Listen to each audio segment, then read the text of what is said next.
Let's continue with the discussion of fundamental rights. Fundamental rights में हम लोग पहले आर्टिकल पे थे, आर्टिकल 12 के अंदर मैं बता देना चाहता हूँ कि स्टेट की डेफिनेशन के ऊपर बात होती है। स्टेट के अंडर क्या क्या आता है, कौन कौन सी ऑर्गेनाइजेशन आती है, सब कुछ ही आता है। मोटा मोटा ये समझिए, मेजर जो ऑर्गेनाइजेशंस होती हैं, कोई भी ONGC हो, SAIL हो, डेफिनेशन ऑफ स्टेट के अंदर क्या क्या आता है, राइट। इस हम लोग जो ये लेक्चर होगा इसके अंदर हम 12 से लेकर 35 तक के आर्टिकल डिस्कस करेंगे। डिस्कस करने का मतलब ये है कि 12 आर्टिकल के अंदर क्या है, 13 के अंदर क्या है, 14 के अंदर क्या है, कैसे वो हमारी लाइफ से जुड़े हुए हैं, कैसे वो आप रियल लाइफ एग्जांपल्स में देखोगे। 13 जैसे मैंने आपको बताया कि कोई भी फंडामेंटल राइट्स अगर हमारे हमारे फंडामेंटल राइट्स किसी भी लेजिस्लेशन से इफेक्ट होते हैं, कोई भी लॉ बनता है उससे हमारे फंडामेंटल राइट्स छीने जा रहे हैं, इफेक्ट होते हैं, तो उन चीज़ों को देखने के लिए सुप्रीम कोर्ट या जुडिशरी, हायर कोर्ट भी इवन इंटरवीन करता है। That is known as judicial review. Article 14 मैंने आपको बताया, equality before law, equal protection of law, कि कैसे कानून के लिए सब बराबर है। पर कानून और ये जो लॉ, ये जो हमारी ऑर्गेनाइजेशंस हैं, या जो जुडिशरी है, या गवर्नमेंट है, या स्टेट है, सिंपल से हम बात की, जो स्टेट होता है, स्टेट का मतलब आप समझिए, कॉन्स्टिट्यूशन के टर्म्स में जब भी मैं स्टेट बोलूँ ना आपको, तो स्टेट का मतलब होता है नेशन। हमारा जो कंसेप्ट है स्टेट्स का, वो वेस्टर्न कंसेप्ट से लिया गया, तो स्टेट का हमेशा मतलब होता है नेशन। एज स्पेसिफाइड अगर मेंशन ना किया हो, अगर मेंशन किया जा रहा है तो स्टेट का मतलब होता है पंजाब हरियाणा। पर अगर स्पेशली मेंशन नहीं किया गया है तो जहाँ भी स्टेट आ रहा है ना, तो स्टेट का मतलब होता है India as a whole. Got that. उसके बाद हम लोग पढ़ते हैं आर्टिकल 14 मैंने आपको बता दिया। आर्टिकल 15 के अंदर क्या है। अब 15 के अंदर बहुत सिंपल सा कंसेप्ट है कि prohibition of discrimination on the basis of race, caste, religion, colour and place also. 5 grounds हैं: सेक्स, रेस, कास्ट, रिलीजन और प्लेस ऑफ बर्थ। इनके बेसिस पे कुछ भी, कोई भी ऑर्गेनाइजेशन आपके साथ डिस्क्रिमिनेशन नहीं कर सकती। इनके अलावा कर सकती है, that is exception. Try to understand this thing. और इस इनकी कॉम्पोनेंट नहीं है ना, दैट मीन्स वो आर्टिकल 15 कंप्लीट नहीं है। वहाँ पर रेस, कास्ट, जेंडर, मेल और फीमेल और any gender, other genders also, place of birth and religion also. तो स्टेट आपके साथ कभी भी इन चीज़ों के ऊपर डिस्क्रिमिनेशन नहीं करेगा। State means government, government machinery, executive, legislature और judiciary even. Okay, state doesn't mean कि कोई पार्लियामेंट ही है सिर्फ। Everything comes under state. इसलिए आर्टिकल 12 बहुत इंपॉर्टेंट है। फिर आता है article 16, equality in matters of public appointment, equality of opportunity in matters of public employment. Equality of opportunity, आप लोग रिजर्वेशन के बारे में सुनते हो, right.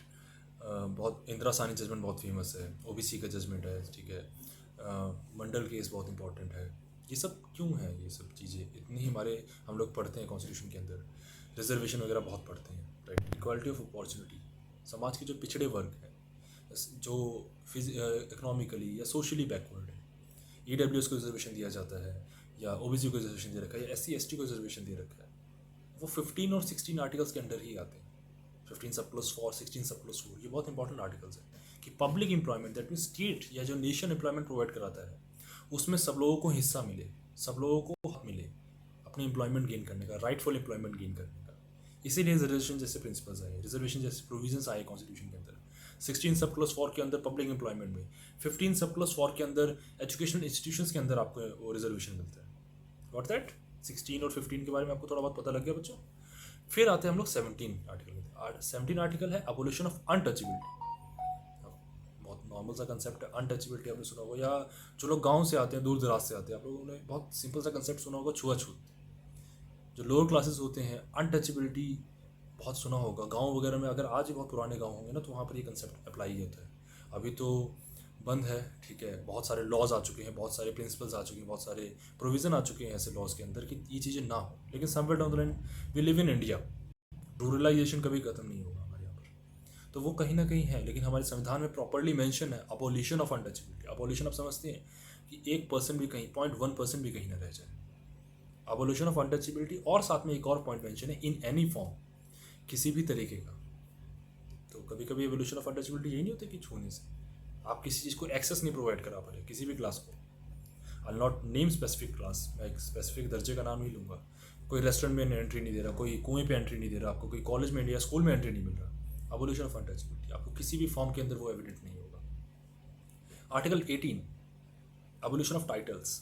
Now what do you mean by titles? Titles क्या लगता है, क्या होता है? टाइटल्स मीन्स, जैसे अंग्रेजों के टाइम पे बहुत टाइटल्स दिए गए थे, जब ब्रिटिश राज करते थे ना इंडिया पे, राज बहादुर, राम बहादुर नाम के पीछे, ठीक है, राज जवान, ओके, लंबरदार, नंबरदार, पंजाब के जो बच्चे होंगे वो समझेंगे अच्छे से, लंबरदार, नंबरदार, तो ये टाइटल्स आपके नाम पे मिलेंगे जी, इसलिए आर्टिकल आया था एबोलिशन ऑफ टाइटल्स, ठीक है। फिर आते हैं हम लोग आर्टिकल 19 पे।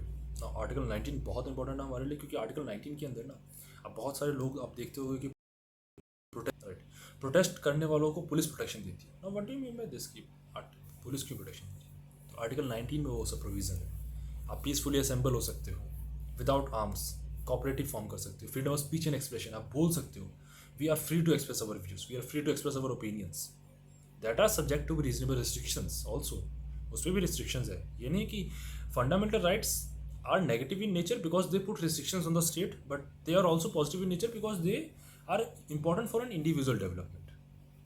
Got that? तो रिस्ट्रिक्शंस हर आर्टिकल्स की में है, ऐसी बात नहीं कि रिस्ट्रिक्शंस नहीं है। अब ये नहीं कि आप फंडामेंटल राइट्स एंजॉय करने जाओगे तो आप स्टेट को उल्टा बोलने लग जाओ, या स्टेट को ही नुकसान, स्टेट की प्रॉपर्टी को नुकसान पहुंचाने लग जाओ, इंटेग्रिटी हर्ट करो एक नेशन की, वो नहीं हो सकता, right? Friendly relation with other countries हमारे, वो तुम खराब, नाउ दैट मीन्स आप फंडामेंटल राइट्स का गलत उपयोग कर रहे हो। Got that? आर्टिकल 20, आर्टिकल 20 क्या होता है? Protection in respect of conviction for offences. लोग मर्डर करते हैं, क्राइम करते हैं, बहुत सारा कुछ होता है, लेकिन उन लोगों को भी, कन्विक्ट्स जो होते हैं उनको भी प्रोटेक्शन दिया जाता है। Which kind of protection? 24 hours के अंदर अंदर आपको जुडिशियल मजिस्ट्रेट के सामने पेश किया जाएगा, इस तरीके की protection. Got that? Article 21, right to life, right, right to life क्या है? जीने के अधिकार। ना अब ये बहुत इंपॉर्टेंट आर्टिकल है, आर्टिकल 21 ना हमारे कॉन्स्टिट्यूशन में डिफाइन नहीं है। राइट टू लाइफ तो कुछ भी हो सकता है, राइट टू स्लीप भी हो सकता है, राइट टू फूड भी हो सकता है, राइट टू हेल्थ भी हो सकता है। This all 3 articles comes under article 21। Article 21 की सब्जेक्टिविटी, वेगनेस बहुत बड़ी है।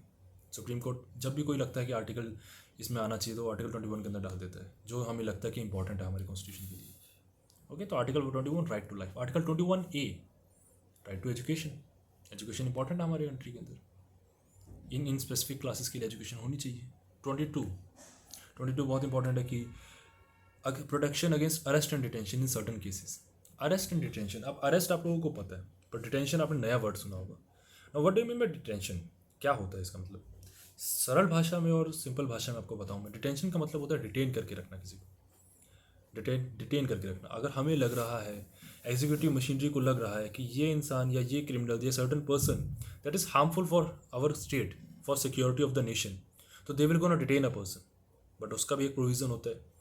मैं हमेशा ये जानना चाहता हूँ कि कॉन्स्टिट्यूशन में कुछ भी बन रहा है ना, तो उसके पैरेलली एक सर्टन प्रोविजंस भी है जो चीज़ को बैलेंस करते हैं। अब डिटेन तो आप किसी को भी कर सकते हो, मुझे भी कर सकते हो, आपको भी कर सकते हो, मैक्सिमम 3 मंथ्स के लिए। उसका प्रॉपर उसकी इन्फॉर्मेशन पहुंचनी चाहिए। अगर वो उसको लगता है कि हार्मफुल नहीं होगा तो किस बेसिस पे डिटेन किया गया है। एडवाइजरी बोर्ड बैठता है, जुडिशरी परमिशन लेती है, प्रॉपर वो होते हैं प्रोविजंस। तो कोई कॉन्स्टिट्यूशन का आर्टिकल ना ओपन एंडेड स्टेटमेंट नहीं है, उसको बैलेंस करने के लिए प्रोविजंस दिए गए हैं कॉन्स्टिट्यूशन के अंदर। सिमिलरली आर्टिकल 23 पे आएंगे हम लोग। 23 क्या है? 23 है ह्यूमन ट्रैफिकिंग, फोर्स लेबर, बंधुआ मजदूर। आप लोगों ने बहुत फेमस बात सुनी होगी। ह्यूमन ट्रैफिकिंग क्या होता है? लोगों को अगवा करना, उनसे काम करवाना, ट्रैफिकिंग करना। बांग्लादेश के अगर आसपास आप लोगों ने सुना होगा ना कि बांग्लादेश के पास होती है ह्यूमन ट्रैफिकिंग बहुत ज़्यादा। फोर्स लेबर, बंधुआ मजदूर, अपने जनरेशन बाय जनरेशन उनको बना रखा है, ठीक है, that is called force labour. फिर आप आते हो आर्टिकल 24 पे। Now what do you mean by article 24? Child labour. Got that? Prohibition of child labour, कि चाइल्ड लेबर नहीं होना चाहिए, बच्चा मजदूर। अभी तक था कि 14 साल से पहले, 14 साल से नीचे अभी कोई भी हज़ार्डस एम्प्लॉयमेंट वगैरह में था कि हज़ार्डस एम्प्लॉयमेंट में नहीं होगा। अब हज़ार्डस हो चाहे नॉन हज़ार्डस हो, दोनों में एम्प्लॉयबिलिटी नहीं होनी चाहिए बच्चे की, ठीक है। प्रोहिबिशन ऑफ चाइल्ड लेबर हो गया। आर्टिकल 25 टू 28 बहुत इंपॉर्टेंट है। हमारे जितने भी रिलीजियस विंग्स है, रिलीजियस आउटफिट हैं, वो आर्टिकल 25 से लेकर 28 पे वर्क करते हैं।